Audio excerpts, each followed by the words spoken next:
Ela estava bêbada quando confessou: "Eu nunca me senti atraída por você, e não consigo parar de olhar para outros homens." As palavras dela me atingiram como um tapa. Enquanto ela desmaiava, tomei minha decisão. Ao nascer do sol, eu desapareci. Sem bilhetes, sem despedidas. Meu nome é Phil. Sempre fui o tipo de cara que acredita que trabalho duro resolve quase tudo. Foi assim que fui criado. Você abaixa a cabeça, trabalha firme e o resto se encaixa. Essa mentalidade moldou minha vida, especialmente no meu casamento. Desde que me lembro, meus dias eram cheios de reuniões, prazos e negócios. Eu acordava cedo, me esforçava o dia inteiro e, quando chegava em casa, mal tinha energia para dizer boa noite para minha esposa. Mas eu acreditava que valia a pena. Estava construindo uma vida para nós. Fazendo o possível para que ela nunca precisasse se preocupar com nada. Ela era tudo para mim. Eu pensava o tempo todo em como fazê-la feliz, como dar a ela a vida que merecia. Sempre trazia presentes quando viajava a trabalho. Planejava viagens de fim de semana para compensar o tempo perdido. Nunca foi perfeito, mas eu achava que ela entendia que o amor não é sobre ser perfeito. É sobre estar presente, sobre tentar. Pelo menos, era isso que eu pensava. Agora, olhando para trás, vejo que talvez eu estivesse errado. Mas, na época, eu não percebia. Acreditei que quanto mais eu trabalhasse, mais eu estaria demonstrando meu amor. Nos últimos tempos, as coisas pareciam estranhas. Ela quase não me reconhecia. No começo, ignorei. Estávamos casados havia apenas 2 anos. Achei que só estávamos nos acostumando à rotina do casamento. Lá no fundo, eu sabia que algo estava errado. Mas eu não queria acreditar. Me convenci de que ela só estava estressada, cansada, passando por uma fase.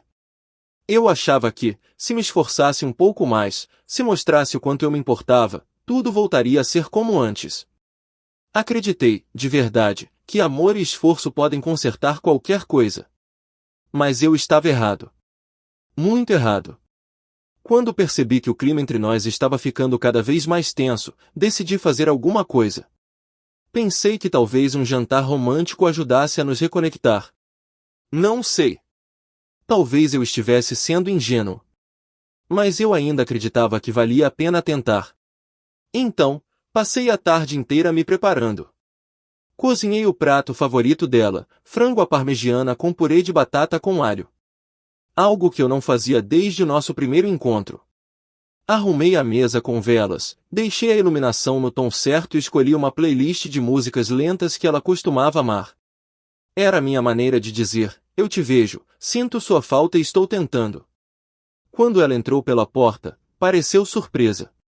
Uau, disse, olhando ao redor, os olhos pousando na mesa. Por um segundo, achei que vi um lampejo de algo, gratidão, talvez.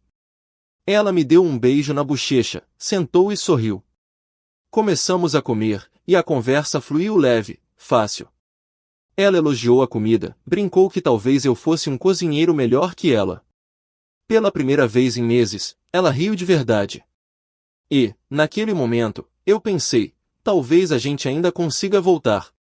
Mas depois da terceira taça de vinho, tudo desmoronou. No começo foi sutil. Ela se recostou na cadeira, a expressão relaxada, as palavras saindo mais devagar.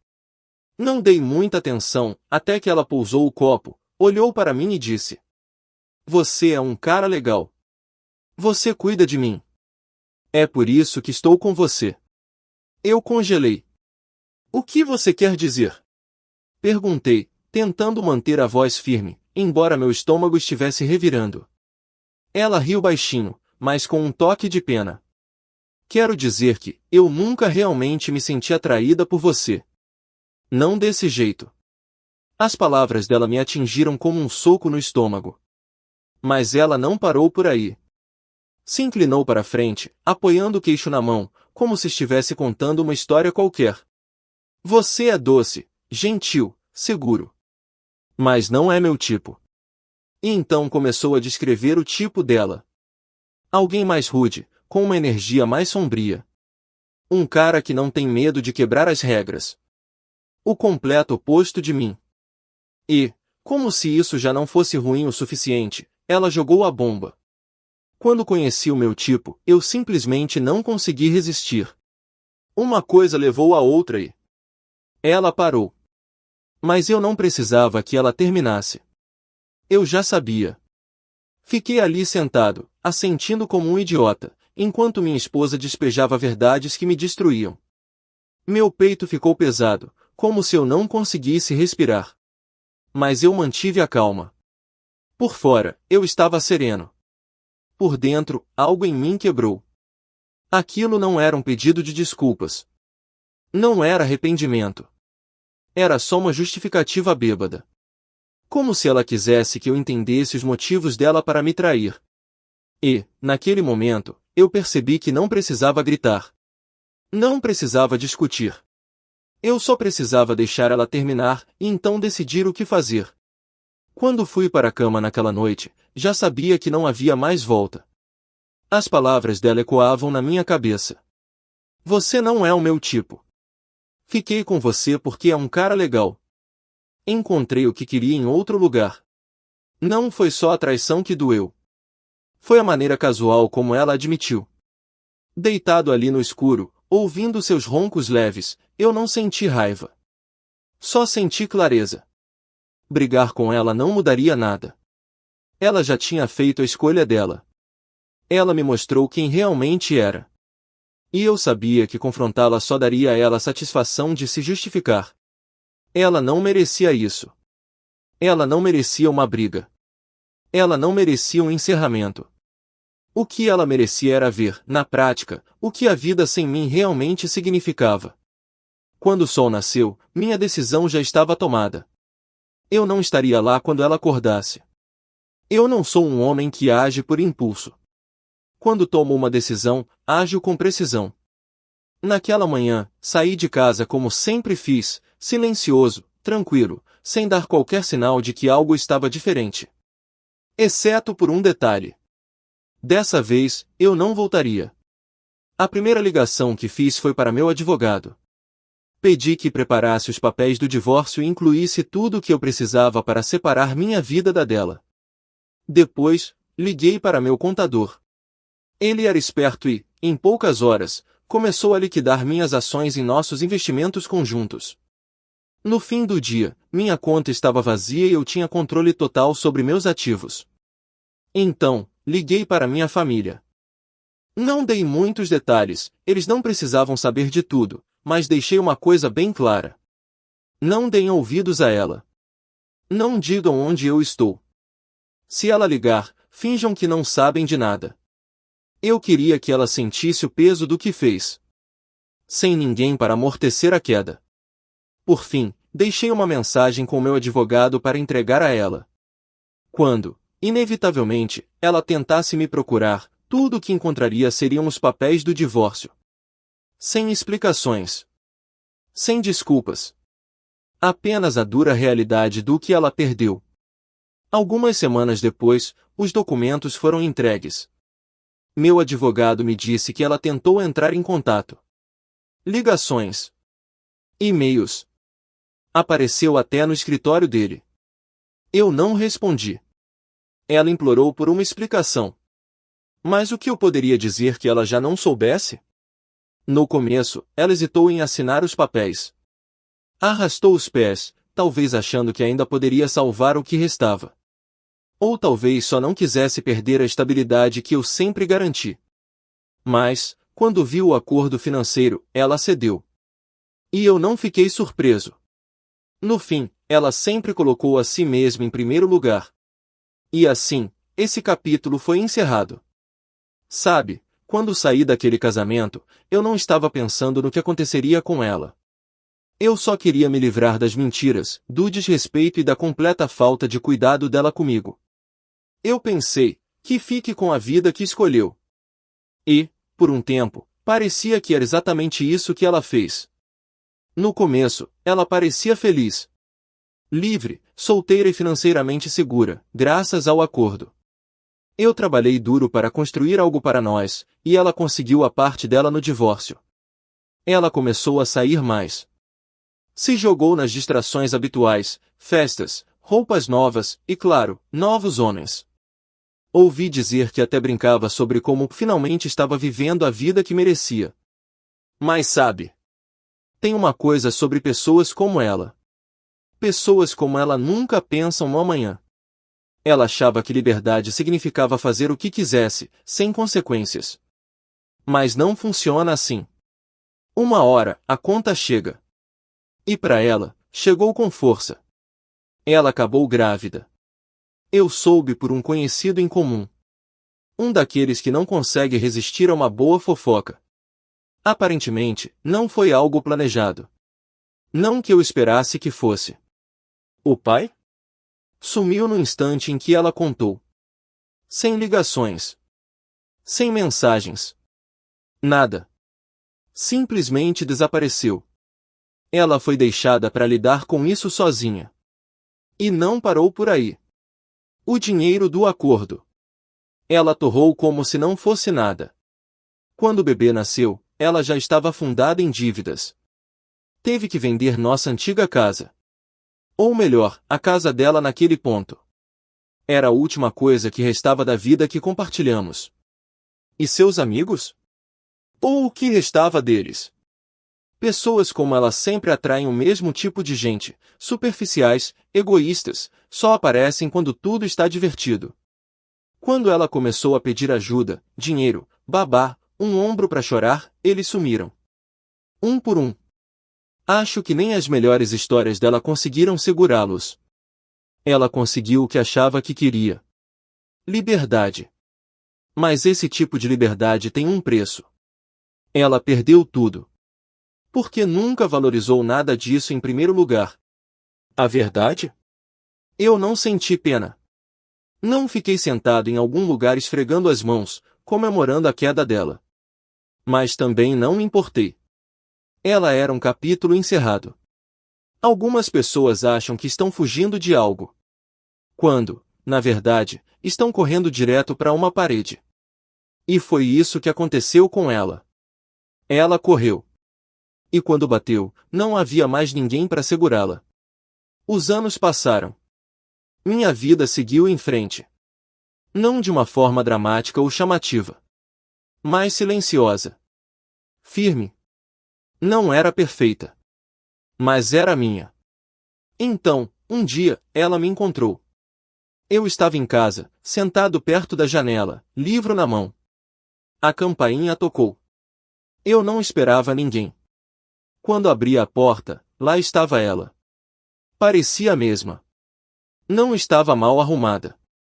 Ainda carregava aquele ar de confiança que um dia admirei. Seus olhos encontraram os meus. Firmes, analisando, como se tentassem decifrar minha reação. Mas ver ela de novo não mexeu comigo. Só senti um distanciamento frio e silencioso. Não faço ideia de como me rastreou. Só sei que tudo que senti foi nojo. Ela ficou ali, me encarando, esperando. Como se precisasse de permissão para falar. Eu não dei. Finalmente, ela quebrou o silêncio. A voz falhou no começo. Eu tentei te encontrar por anos. A voz era baixa. Trêmula. Eu precisava te dizer o quanto sinto muito. Eu cometi um erro. Um erro terrível, e paguei por isso. Todo santo dia. Ela parou. Esperou eu dizer algo. Mas eu não disse nada. Só encostei na porta, observando ela se contorcer. Eu pensei que podia ter tudo. Ela continuou. As mãos tremiam enquanto tentava apertá-las com força. Eu pensei que podia. Ela continuou, as palavras saindo apressadas, desesperadas. Achei que podia encontrar emoção em outro lugar e ainda ficar com você. Mas eu estava errada. A voz dela tremia. Eu não percebi o que tinha. Até perder. Ela começou a despejar tudo de uma vez. Como a vida dela desmoronou. Relacionamentos fracassados. Dívidas. Solidão. E então, admitiu. Ela foi deixada grávida e sozinha. Olhou para mim, lágrimas escorrendo pelo rosto. Por favor. Eu preciso de você. A voz dela era quase um sussurro. Eu nunca parei de precisar de você. Eu me inclinei um pouco, travando os olhos nos dela. Queria ter certeza de que ela entendia. Isso não era uma conversa. Era o fim de uma. Você fez sua escolha. Minha voz saiu calma. Mas firme. Você nunca se sentiu atraída por mim, lembra? Eu não era seu tipo. Então vá. Encontre seu tipo. Minha voz soou mais fria do que eu esperava. E veja se ele te quer agora. Ela estremeceu. Como se minhas palavras tivessem batido de verdade. Mas eu não parei por aí. Não me importa o que você se arrependa. Fiz uma pausa, vendo os olhos dela ficarem vermelhos de lágrimas. Não me importa o quanto você sofreu. Esse peso é seu para carregar. Não meu. Dei um passo para trás. Nunca mais me procure. E então, fechei a porta. Sem hesitar. Sem pensar duas vezes. Eu não precisava das explicações dela. Nem das desculpas. Nem do arrependimento. Aquela parte da minha vida tinha acabado. E não havia motivo nenhum para reabrir. Enquanto me afastava, pensei no homem que me tornei. Perder ela doeu. Me destruiu de formas que eu nem sabia que era possível. Mas também me forçou a me reconstruir. E ainda estou reconstruindo. Sabe, às vezes, o maior presente que você pode dar a alguém que te trai é a sua ausência. E às vezes, a melhor coisa que você pode fazer por si mesmo é simplesmente ir embora. E nunca olhar para trás. Porque ao perder ela, eu me encontrei. E percebi que isso era o único encerramento de que eu precisava. Então, deixa eu te perguntar. Se você estivesse no meu lugar, o que teria feito? Honestamente. Pensa nisso por um segundo. Você prepara um jantar. Tenta reacender a chama no seu casamento. Aí, entre goles de vinho, sua esposa, a mulher com quem você jurou passar a vida, olha nos seus olhos e diz que você nunca foi o tipo dela. Que você não é o tipo dela. E o pior? Ela ainda teve a coragem de rir. De me explicar, com toda a calma do mundo, como já esteve com outros homens pelas minhas costas. Então me diz. O que você faria? Ficaria e lutaria por alguém que não te valoriza? Ou simplesmente iria embora? Olha, eu não tô aqui para dizer o que é certo ou errado. Mas deixa eu te contar uma coisa que aprendi da pior forma possível. Se um dia você se encontrar numa situação como a minha, onde alguém te mostra, sem sombra de dúvida, que não te respeita e não te ama, você precisa parar de arrumar desculpas para essa pessoa. Não deixe a falta de valorização dela destruir sua autoestima. A verdade é simples, as pessoas te tratam do jeito que você permite que te tratem. Se elas conseguem te pisar uma vez, vão fazer isso de novo. E acredite, só piora com o tempo. Eu sei que ir embora não é fácil. É doloroso. É confuso. E sim, é solitário no começo. Mas pensa no longo prazo. Talvez você tenha medo do que vem depois. Medo de recomeçar. Medo de ficar sozinho. Mas deixa eu te falar uma coisa. Estar sozinho é muito melhor. Melhor do que estar com alguém que faz você se sentir como se não fosse suficiente. E quando você finalmente se afasta de alguém que não vê seu valor, você abre a porta para algo muito melhor. Mesmo que esse melhor seja simplesmente encontrar paz dentro de você. Obrigado por assistir.